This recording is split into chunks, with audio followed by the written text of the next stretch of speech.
السلام علیکم، نور انفو میں خوش آمدید۔ بہت سے مسلمان سوال اٹھاتے ہیں کہ اونٹ کا گوشت کھانے کے بعد نماز کے لیے دوبارہ وضو کرنا چاہیے۔ اس حوالے سے جب منہاج القرآن کے مفتی عبدالقیوم ہزاروی سے فتویٰ آن لائن میں سوال کیا گیا تو انہوں نے بتایا کہ اونٹ کا گوشت کھانے کے بعد وضو کتنا لازم ہے۔ اس کا مستند جواب احادیث کی روشنی میں دیکھنا چاہیے۔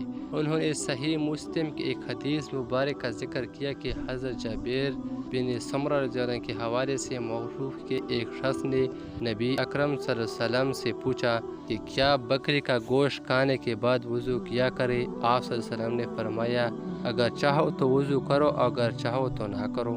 ایک شخص نے پوچھا کیا ہم اونٹ کا گوشت کھانے کے بعد وضو کیا کریں؟ آپ صلی اللہ علیہ وسلم نے فرمایا ہاں، اونٹ کا گوشت کھانے کے بعد وضو کیا کرو۔ ایک شخص نے پوچھا کیا میں بکریوں کے باڑے میں نماز پڑھ لیا کروں؟ آپ صلی اللہ علیہ وسلم نے فرمایا ہاں۔ اس نے پوچھا کیا میں اونٹ بیٹھانے کی جگہ نماز پڑھ لیا کروں؟ آپ صلی اللہ علیہ وسلم نے فرمایا نہیں۔ اسی طرح دوسری حدیث کا حوالہ دیا کہ حضرت اسد رضی اللہ تعالیٰ عنہ سے مروی ہے کہ نبی اکرم صلی اللہ علیہ وسلم نے ارشاد فرمایا اونٹ کا گوشت کھا کر وضو کیا کرو، بکری کا گوشت کھا کر وضو مت کیا کرو، اور بکریوں کے باڑے میں نماز پڑھ لیا کرو لیکن اونٹوں کے باڑے میں نماز نہیں پڑھا کرو۔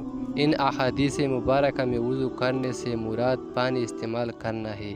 ان کے گوشت میں چکنائی بہت زیادہ ہوتی ہے، اس لیے ان کا گوشت کھانے کے بعد ہاتھ اور منہ دھونے کی ترغیب دی گئی ہے، اور ان روایات میں اونٹ کا گوشت کھا کر ہاتھ دھونے اور گلی کرنے کا درس دیا گیا ہے۔ یہ تھی آج کی ویڈیو۔ اسی طرح مزید معلوماتی ویڈیو کے لیے ہمارے ساتھ رہیے۔